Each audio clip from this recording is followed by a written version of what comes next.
હરિઓમ વિદ્યાર્થી મિત્રો, આજે આપણે ધોરણ 6 વિષય સામાજિક વિજ્ઞાન પાઠ 10 પૃથ્વીના આવરણ. આગળના વિડિયોની અંદર આપણે પૃથ્વીના 4 આવરણો છે એમાંથી આપણે પહેલા મુદાવરણ અને જલાવરણ વિશે શીખ્યા. આજે આપણે વાતાવરણ અને જીવાવરણ વિશે જોવાનું છે. બરાબર, પહેલા બે આવરણો જે રીતે જરૂરી છે એ જ રીતે પૃથ્વીના આ બે બીજા આવરણો પણ એટલા જ જરૂરી છે. બરાબર, આપણે ખબર જ છે કે ભાઈ મુદાવરણ વગર પણ ચાલે એમ નથી, જલાવરણ વગર પણ આપણે ચાલે એમ નથી અને વાતાવરણ વગર પણ ચાલી શકે એમ નથી. હવે વર્તમાનમાં તમે એ અનુભવ કરેલો જ છે. બરાબર, કે ઓક્સિજનની કમી આપણે કઈ આ મહામારીમાં જોયેલી છે. બરાબર, જે કુદરતી રીતે આપણે મેળવીએ છીએ, જે આપણો પ્રાણવાયુ છે એની શોર્ટેજ ઊભી થઈ હતી. બરાબર, એ જ રીતે અહીંયા એ વસ્તુ જોવાની છે, કુદરતી જે આપણે મળે છે એ વસ્તુ કેટલી આપણા જીવનની અંદર મહત્વ ધરાવે છે. ખાસ આપણે જોઈએ તો પૃથ્વી પરના જે 4 આવરણો છે એમાંનું જે વાતાવરણ છે એ વાતાવરણ આપણે આપણી નરી આંખે જોઈ શકતા નથી. એ વાતાવરણ આપણી ચારે બાજુ વીંટળાયેલું હવાનું આવરણ છે. ભાઈ એને આપણે અનુભવી શકીએ છીએ. બરાબર, અનુભવ કરી શકીએ છીએ પણ આંખે જોઈ શકતા નથી. આપણે કહી શકીએ છીએ ભાઈ અત્યારે પવન ફૂંકાય છે, અત્યારે ઠંડી લાગે છે, અત્યારે તડકો લાગે છે. બરાબર, એ આપણે અનુભવના આધારે કહી શકીએ છીએ. એ વસ્તુને ઠંડીને આપણે જોઈ શકીએ છીએ નહીં, ગરમીને આપણે જોઈ શકીએ છીએ નહીં. બરાબર, એકદમ આપણે તાપ લાગે, સૂર્યનો એકદમ તડકો વધારે લાગે ત્યારે આપણે કહીએ છીએ કે ભાઈ આજે ગરમીનું પ્રમાણ વધી ગયું છે. એકદમ ઠંડી લાગે ત્યારે આપણે કહીએ છીએ કે ભાઈ આજે ઠંડીનું પ્રમાણ વધી ગયું છે. તો આ જે વસ્તુ છે એ આપણે આ આવરણની અંદર અનુભવ ઉપરથી આપણે કહીએ છીએ. તો પૃથ્વીની ચારેય બાજુ ખાસ કરીને તમને વાતાવરણની વ્યાખ્યા પૂછવામાં આવે તો આ રીતે આપણે લખશું કે પૃથ્વીની ચારેય બાજુએ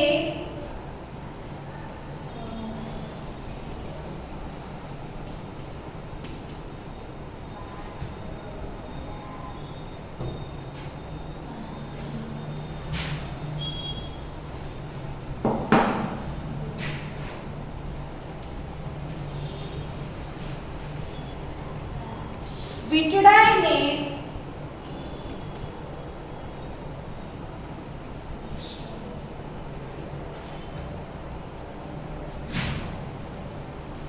ને આવેલા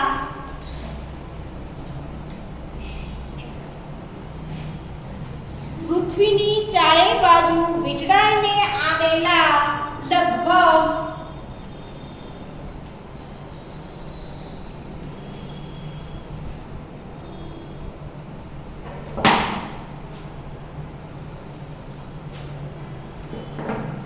800 થી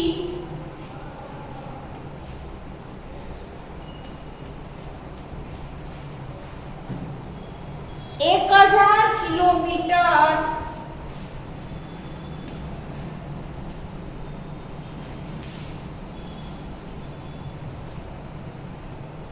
ઊંચાઈ સુધી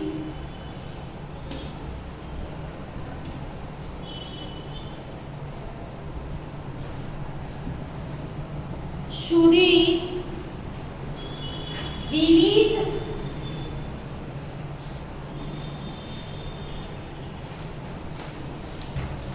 વાયુના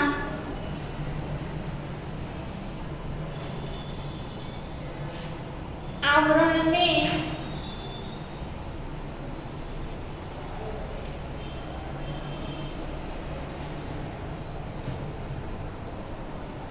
વાતાવરણ કહે છે.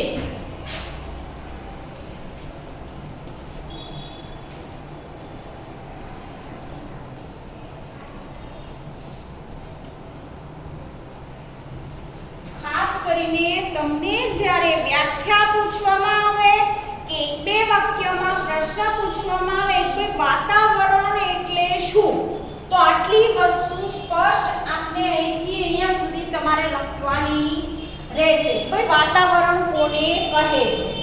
પૃથ્વીની ચારે બાજુ વીંટળાઈને આવેલા લગભગ 800 થી 1000 કિલોમીટરની ઊંચાઈ સુધી વિવિધ વાયુના આવરણને વાતાવરણ કહે છે. હવે વાતાવરણની અંદર આપણે આ વસ્તુ સ્પષ્ટ કરી કે વાતાવરણ શેનું બનેલું છે, બરાબર? કે ભાઈ 800 થી 1000 કિલોમીટર સુધી તમે ઊંચે જાઓ ત્યાં સુધી તમને વાતાવરણ જોવા મળે છે. એની ઉપર જાઓ એટલે વાતાવરણ છે નહીં.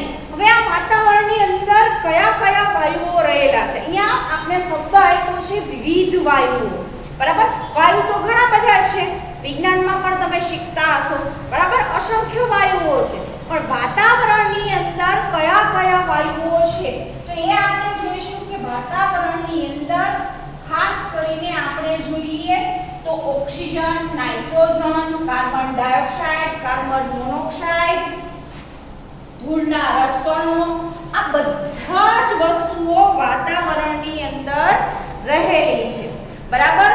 પાણીની વરાળ, ધૂળના રજકણ, ઉલ્કા, ક્ષારકણ, સૂક્ષ્મ જીવજંતુ, આ બધું જ શેમાં રહેલું છે તો વાતાવરણની અંદર, બરાબર?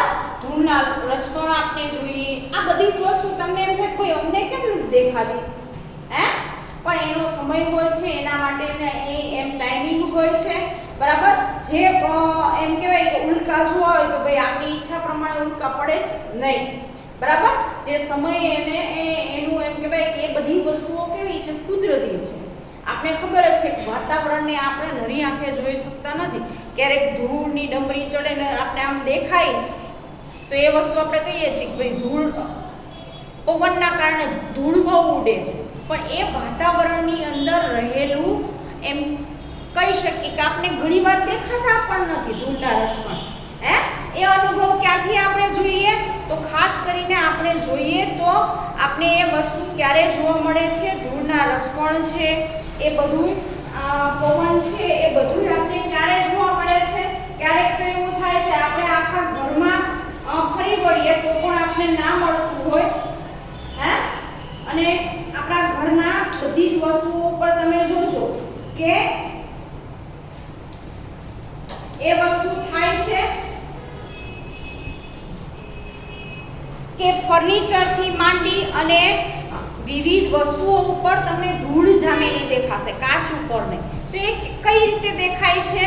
તો એનું મુખ્ય કારણ એ છે કે એ વાતાવરણની અંદર રહેલું છે પણ આપણે દેખાતું નથી, બરાબર? સાફ કરીએ પછી બીજા દિવસે ફરી આવી જાય છે, તો એ ફરીને ફરી આપણે સાફસૂફ કરવી પડે છે.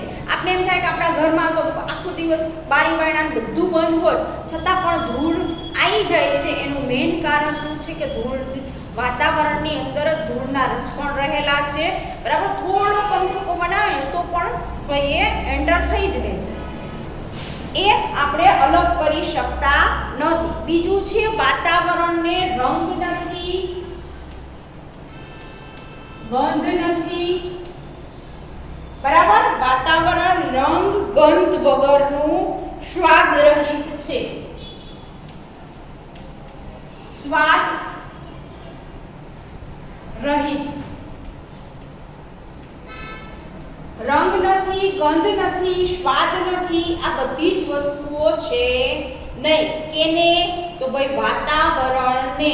વાતાવરણની અંદર રંગ પણ નથી, ગંધ પણ નથી અને સ્વાદ રહિત આપણે જોવા મળે છે, બરાબર? ખ્યાલ આવી ગયો? તો એ પણ પ્રશ્ન પૂછાય તો આપણે યાદ રહેવું જોઈએ કે વાતાવરણને રંગ નથી, ગંધ નથી અને સ્વાદ નથી, બરાબર? વાતાવરણને ખાલી આપણે અનુભવી શકીએ છીએ, તે પારદર્શક છે. વાતાવરણમાં વાયુ છે, પ્રવાહી છે, ઘન તત્વોનો સમાવેશ થાય છે. વાતાવરણની અંદર કઈ કઈ વસ્તુઓનો સમાવેશ થાય છે એવું તમને પૂછવામાં આવે તો આપણે યાદ રાખવાનું છે ઘન, પ્રવાહી અને વાયુ.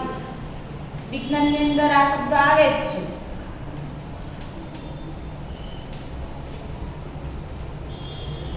તો ઘન, પ્રવાહી અને વાયુ તત્વોનો સમાવેશ થાય છે.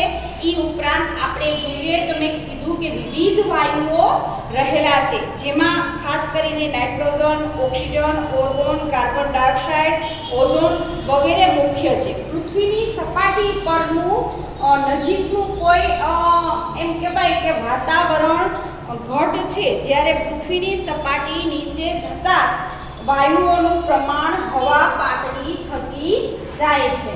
બરાબર, આપણે જેમ ઊંચે જઈએ એમ હવા કેવી થઈ જાય છે? પાતળી થઈ જાય છે. વાતાવરણ અહીંયા આપણે નીચે છીએ તો ભાઈ વાતાવરણ ઘટ જોવા મળે છે, પણ જેમ જેમ તમે ઊંચે જાઓ એમ એમ વાતાવરણની અંદર આપણે જોઈએ કે ભાઈ હવા પાતળી થતી જશે, બધા વાયુઓનું પ્રમાણ ધીમે ધીમે ઓછું થતું જશે. એક સ્ટેજ એવું આવે છે કે જ્યાં કોઈ જ વાયુ જોવા મળતા નથી, સાવ હલકામાં હલકા વાયુ હોય ને એ જ ત્યાં જોવા મળે છે. એ સિવાય બીજા એક પણ વાયુ તમને ત્યાં જોવા મળશે નહીં. નાઇટ્રોજન નહીં, ઓક્સિજન નહીં, બરાબર, કાર્બન ડાયોક્સાઇડ નહીં, એ બધા જ વાયુઓ ભારે છે, જેના કારણે વાતાવરણ બહુ આપણે ઊંચે સુધી જઈએ તો આપણે જોવા મળતા નથી. બરાબર, અહીંયા હું તમને આકૃતિ પણ બતાવીશ વાતાવરણમાં વાયુઓનું પ્રમાણ કઈ રીતે છે. આપણે જોઈએ આકૃતિ દોરીને.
તમારે પણ આ તમારી નોટબુકમાં દોરવાની છે, આકૃતિ દોરતા શીખવાની છે. કદાચ પૂછાઈ જાય તો આપને યાદ રહેવી જોઈએ. અહીંયા બ્લેક કલર વાપરેલો છે, બરાબર, એની જગ્યાએ હું વ્હાઈટ યુઝ કરું છું.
ઈ કાર્બન ડાયોક્સાઇડ વાયુ છે.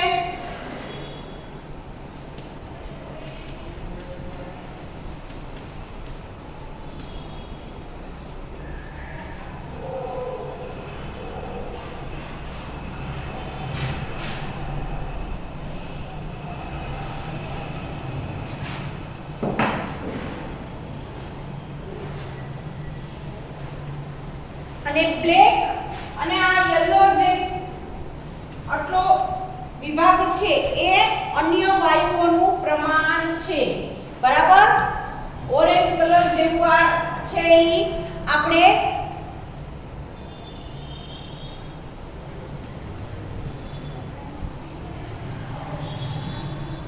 આર્ગોનનું પ્રમાણ દર્શાવીશું અને જે બાકી રહે છે એ અન્ય વાયુઓ છે.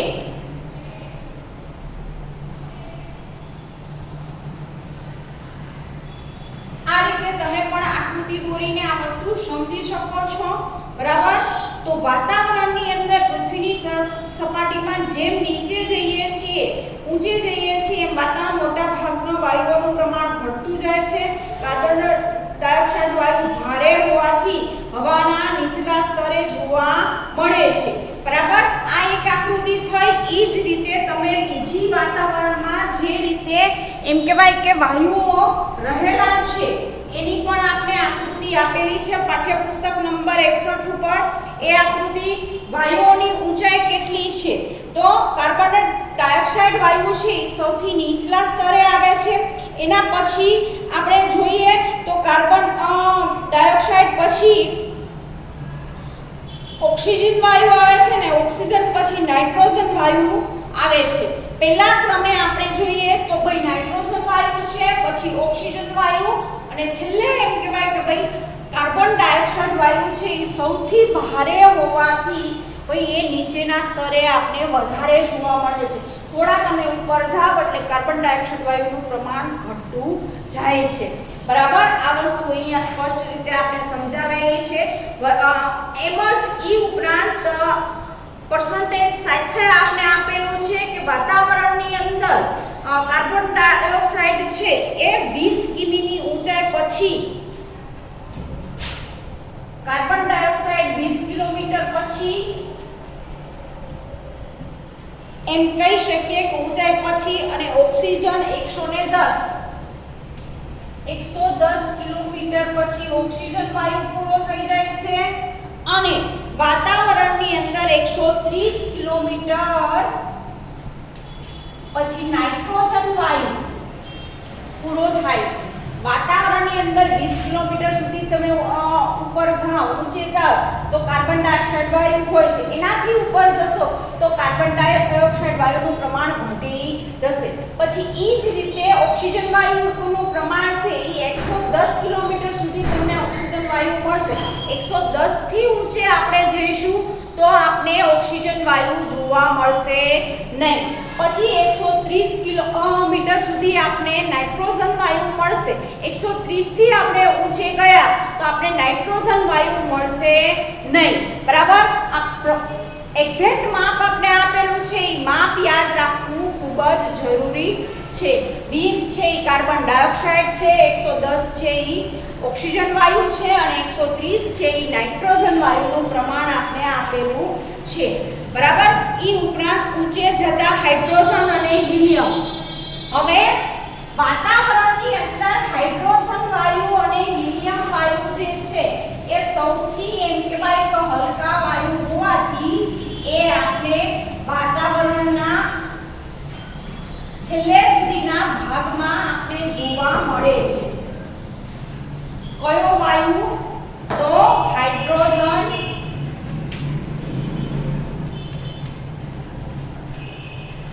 અને હિલિયમ.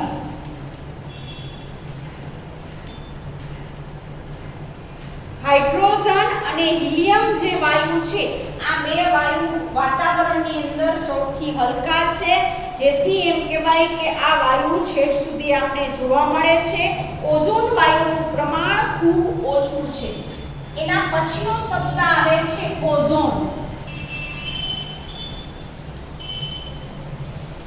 આ ઓઝોનનું પ્રમાણ ખૂબ હવે દિવસે ને દિવસે કેવું થતું જાય છે, ઘટતું જાય છે.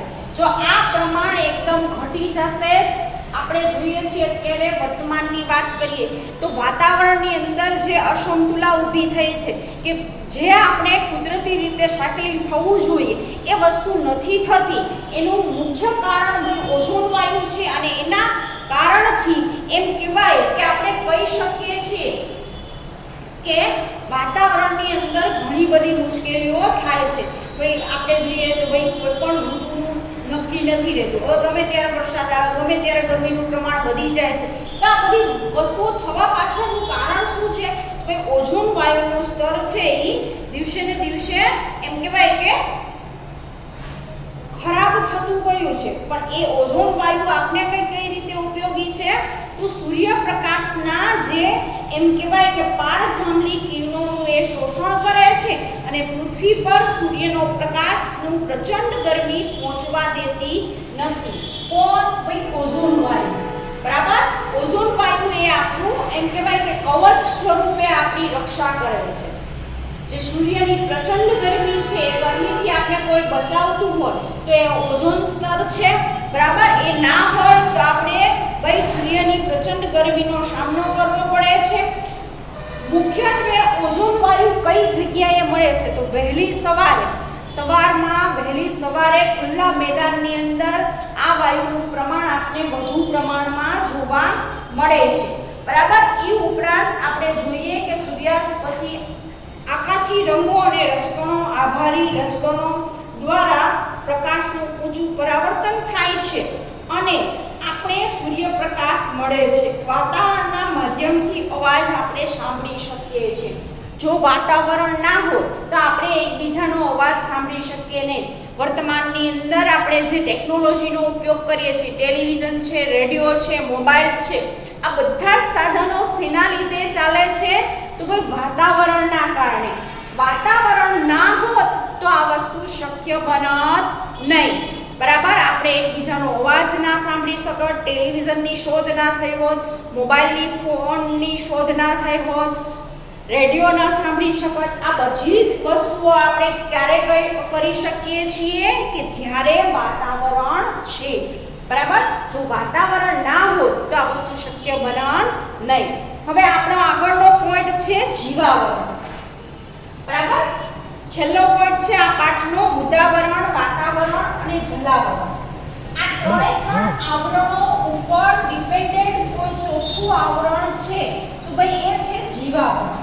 હવે જીવાવરણ એટલે કે ભાઈ આપણે નાના કીડાથી માંડી, વનસ્પતિથી માંડી અને આપણા સુધી જે છે આખી જીવસૃષ્ટિ, એને આપણે જીવાવરણ તરીકે ઓળખીએ છીએ.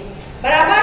મૃદાવરણ, વાતાવરણ, જલાવરણ, જે ભાગમાં સજીવ સૃષ્ટિ વ્યાપેલી છે તેને આપણે જીવાવરણ કહીએ છીએ. સૌર પરિવારના પૃથ્વી એ જ એવો ગ્રહ છે કે જેના ઉપર જીવાવરણ શક્ય છે. પૃથ્વીના બાકીના એક પણ ગ્રહ ઉપર તમને જીવન શક્ય થયેલું જોવા મળશે નહીં. બરાબર? અત્યાર સુધી વૈજ્ઞાનિકોએ ઘણા બધા સંશોધનો કર્યા છે. ચંદ્ર ઉપર જઈ આવ્યા છે. બરાબર? મંગળ ઉપર જયા છે. પણ બધી જ જગ્યાએ આપણે એનું પ્રમાણ ઓછી માત્રામાં મળે છે. જ્યારે પૃથ્વી ઉપર જીવસૃષ્ટિનું પ્રમાણ આપણે વધારે જોવા મળે છે અને આપણે ભાઈ જીવીએ છીએ. એટલે કહી શકીએ કે ભાઈ પૃથ્વી જ એવો ગ્રહ છે કે જેના ઉપર જીવસૃષ્ટિ અસ્તિત્વમાં આવેલી છે. જીવાવરણમાં વિવિધ પ્રકારની જીવસૃષ્ટિનો આપણે સમાવેશ કરીએ છીએ. ખાસ કરીને આપણે જોઈએ કે માનવ તેમજ વનસ્પતિ પ્રાણીનો સમાવેશ થાય છે. પૃથ્વી પર સજીવો ખોરાક જીવાવરણમાં મેળવે છે. જીવાવરણ સજીવો માનવ જગતને વિવિધ ખોરાક અને કાચો માલ પૂરો પાડે છે. આમ માનવ જીવન અસ્તિત્વ અને નિર્વાહનો આધાર જીવાવરણ છે. બરાબર? છેલ્લો પોઈન્ટ છે ભાઈ જીવાવરણ કોના ઉપર આધારિત છે? તો ભાઈ મૃદાવરણ, વાતાવરણ અને જલાવરણ. આ ત્રણ આવરણો ઉપર આખું માનવ જીવન ભાઈ શક્ય બન્યું છે. આપણો છેલ્લો પોઈન્ટ છે માનવની પ્રવૃત્તિઓની અસર.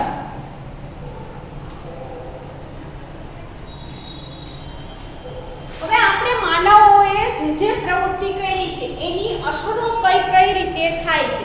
જીવન નિર્વાહ માટે એમ કહેવાય કે મોટા ભાગે સંતુલિત સ્થિતિમાં છે, પરંતુ માનવીની વિક્ષેપોના કારણે સંતુલિત તંત્રને ખલેલ પહોંચેલી છે અને જેના કારણે ઘણી બધી મુશ્કેલીઓ ઊભી થઈ છે.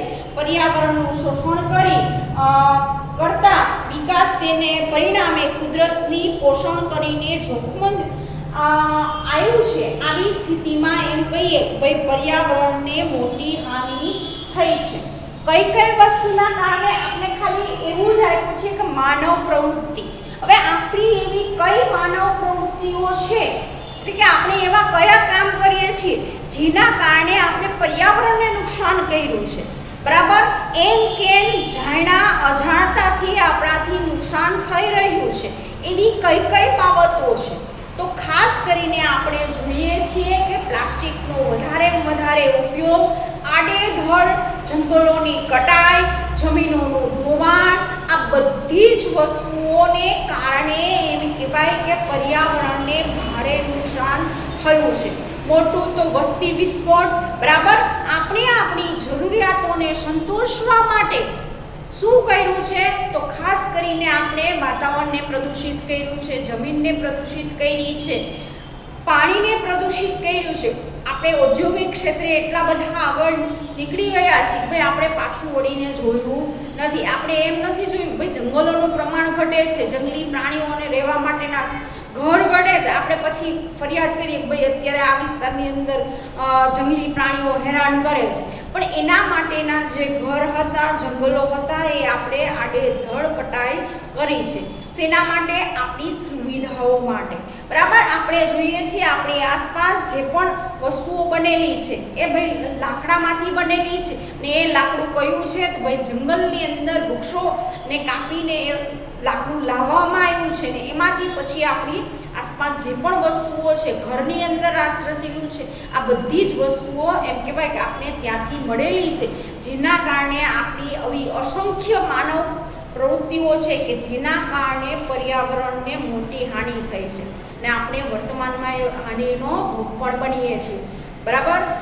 અત્યારે વર્તમાનમાં જોઈએ કંઈ નક્કી રહેતું નથી, ક્યારેક વરસાદ આવી જાય છે, ક્યારેક ગરમીનું પ્રમાણ વધી જાય છે, બરાબર? તો એ સમતુલા જે જળવાતી નથી, બરાબર? જે સમય જળવાતો નથી એનું મેઇન કારણ આપણી માનવ પ્રવૃત્તિ જ છે, બરાબર? હજી પણ આપણે એ વસ્તુ સમજીશું નહીં, પર્યાવરણને નુકસાન કરતા રહેશું તો આગળના ભવિષ્યમાં આગળના જે પેઢી છે એ ભાઈ કઈ વસ્તુનો અનુભવ કરશે એ આપણે ખાલી કલ્પના જ કરીશું. અત્યારે આપણે કહી શકતા નથી કે આગળનો સમય કેવો છે, બરાબર? તો આ માનવ પ્રવૃત્તિઓ જે આપણે પર્યાવરણને નુકસાન કરે છે એ વસ્તુ કરવી જોઈએ નહીં. આ વસ્તુ કરીશું તો જ આપણે પર્યાવરણને બચાવી શકીશું, બરાબર? નગર પર્યાવરણને બચાવવું અશક્ય અત્યારના સમયની અંદર બની ગયું છે. તો અહીંયા આપણો આ પાઠ પૂરો થાય છે. આ પાઠના સ્વાધ્યાયના પ્રશ્નોની ચર્ચા આપણે આગળના વિડીયોની અંદર કરીશું વિદ્યાર્થી મિત્રો. તો ત્યાં સુધી તમે પાઠનું પૂરેપૂરું વાંચન કરી લેજો જેથી પ્રશ્નોના જવાબ આપવામાં તમને મુશ્કેલી પડે નહીં. તો અહીંયા સુધી રાખીશું વિદ્યાર્થી મિત્રો. નમસ્તે.